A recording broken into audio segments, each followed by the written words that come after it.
শুভ সকাল বন্ধুরা, আমার আরও একটি নতুন ব্লগে তোমাদের সবাইকে স্বাগত জানাই।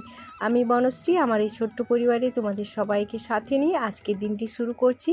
আশা করছি আজকের দিনটিও তোমাদের খুব ভালো লাগবে আর তোমরা আমার সাথে থাকবে।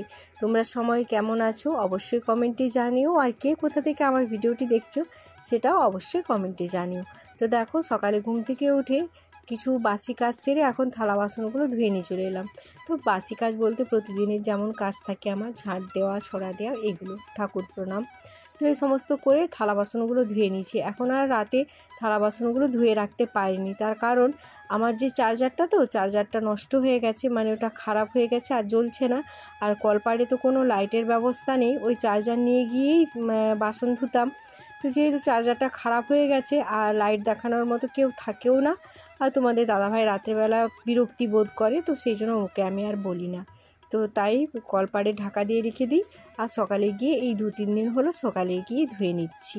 তো দেখো, এখানে গরম জল করে দিলাম। গরম জল করে দিয়ে তারপরে এই যে চাটাও হয়ে গেছে। আজকেও এই তুলসী পাতা দিয়ে করে দিয়েছি, তবে আজকে লাস্ট আর করব না, কারণ এই চাটা আবার বেশি তো খাওয়া ভালো না, তো সেই জন্য আজকেই করে দিলাম। তো এরপর থেকে এমনি লাল চা করে দেব, তো এইভাবে আদা তুলসী পাতা দিয়ে আর করব না।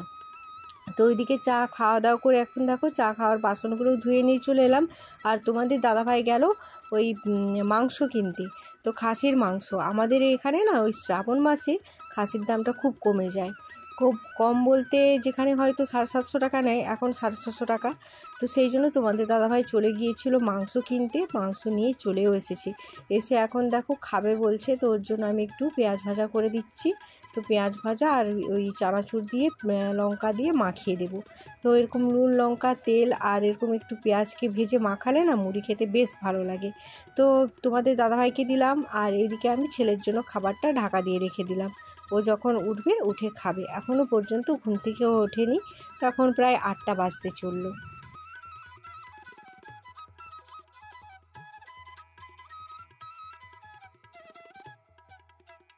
আর এই যে দেখো, তোমাদের দাদাভাই মাংস নিয়ে এসেছে। মাংসটা কিন্তু খুব সুন্দর নিয়ে এসেছে, জানো তো, বেশ চর্বি আছে। আর খাসির মাংসতে একটু চর্বি না থাকলে খাসির কিন্তু একদমই টেস্ট হয় না।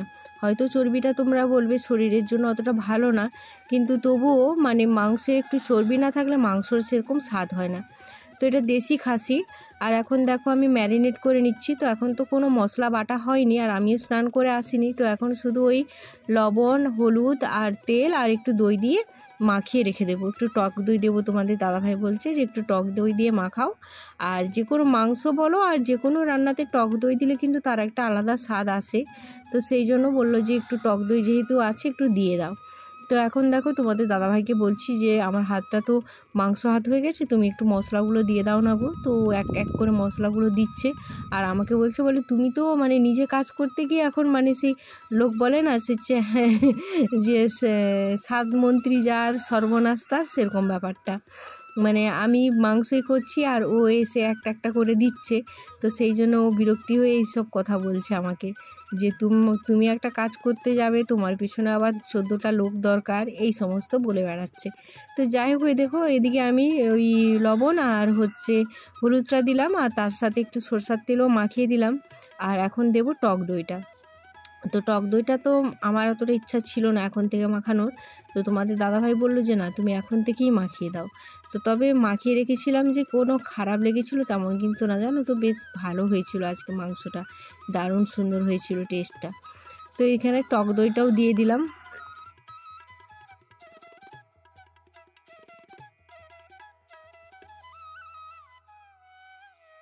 তো এই তো দেখো আমার মাংসটা মোটামুটিভাবে ম্যারিনেট করা হয়ে গেছে। তো এখন স্নান করতে যাব, তো স্নান করে এসে তারপর রান্না বসাবো।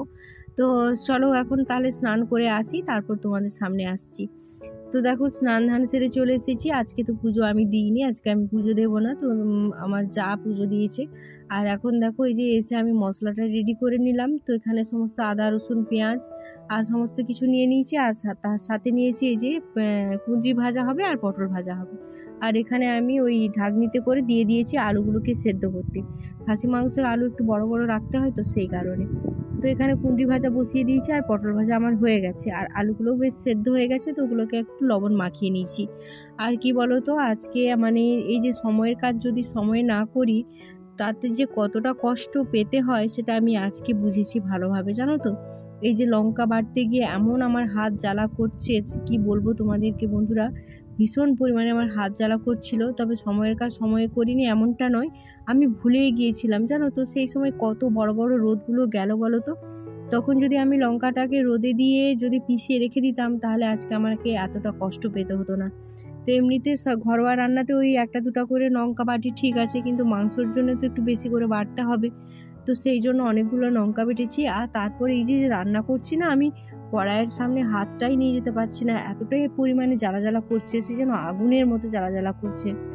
তো যাই হোক, মেয়েদের জীবনে এটাই যে কষ্ট হলেও করতে হবে, এটাই মেয়েদের জীবন বলবো না, শ্বশুর বাড়িতে কষ্ট হলেও কিন্তু করতে হবে।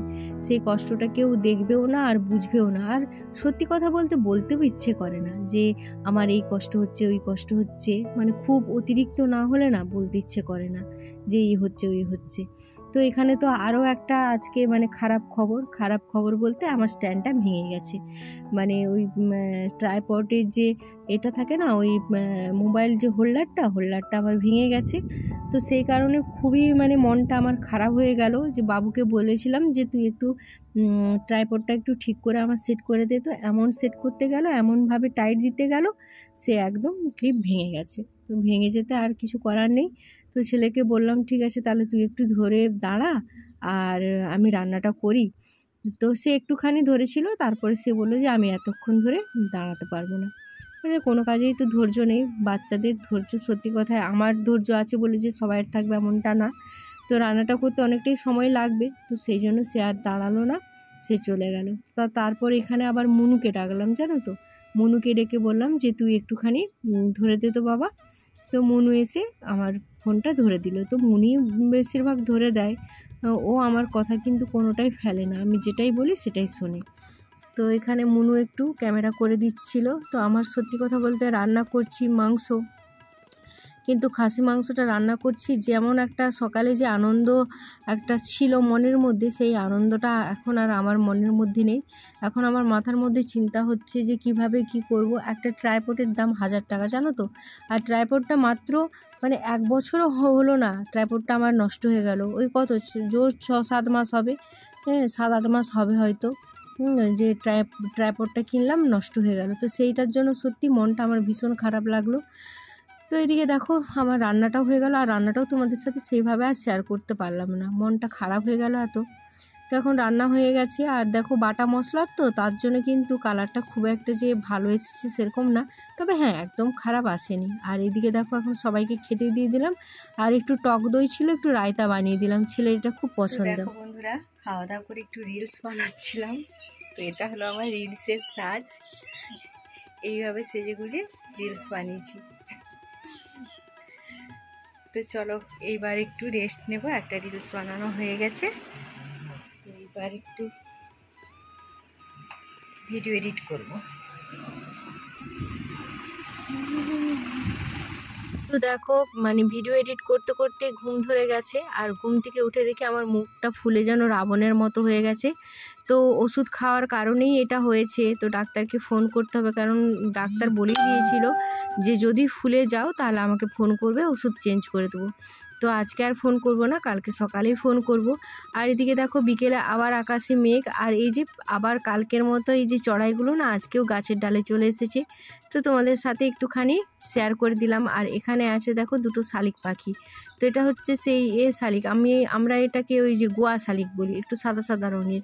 আর এখানে দেখো কিভাবে কালো হয়ে মেঘটা সেজেছে, আর এটা ঝিঙা ফুলের ফুলগুলো কিন্তু দেখতে বেশ ভালো লাগছে, ঝিঙা ভাড়াটা। তো ফুলগুলো দেখতে এত সুন্দর লাগছিল, তো সেই জন্য তোমাদের সাথে একটুখানি শেয়ার করলাম।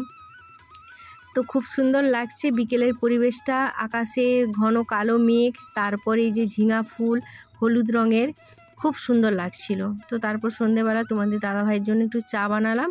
আরও একটা খারাপ খবর কি, তোমাদের দাদাভাইয়ের খুব শরীর খারাপ বলতে দুপুরে ভাত খাওয়ার পর প্রচুর পরিমাণে জ্বর উঠেছে। তো এখন এই যে দেখো কাঁথা গায়ে দিয়ে ঘুমাচ্ছে, মানে শুয়ে আছে। তো ওকে একটু চা আর বিস্কুট করে দিলাম, আমিও নিলাম। আর এই যে খেলা দেখছিল, তো খেলা দেখতে দেখতে বলছে যে আমার ফোনের ব্রাইটনেসটা কমে গেছে, কিছুতেই বাড়াতে পারছি না, তুমি একটু বাড়িয়ে দাও। তো আমিও চেষ্টা করলাম, সেভাবে পারলাম না, তো একটুখানি বাড়লো। তো এদিকে দেখো চা করে নিয়েছি, তো চা খেয়ে নিলাম। তো চা খাওয়ার পর আজকে রাতে খাওয়ার করব রুটি আর ওই দুপুরের যে খাসি মাংস আছে, তো ওই দিয়ে আমাদের খাওয়া দাওয়া হয়ে যাবে।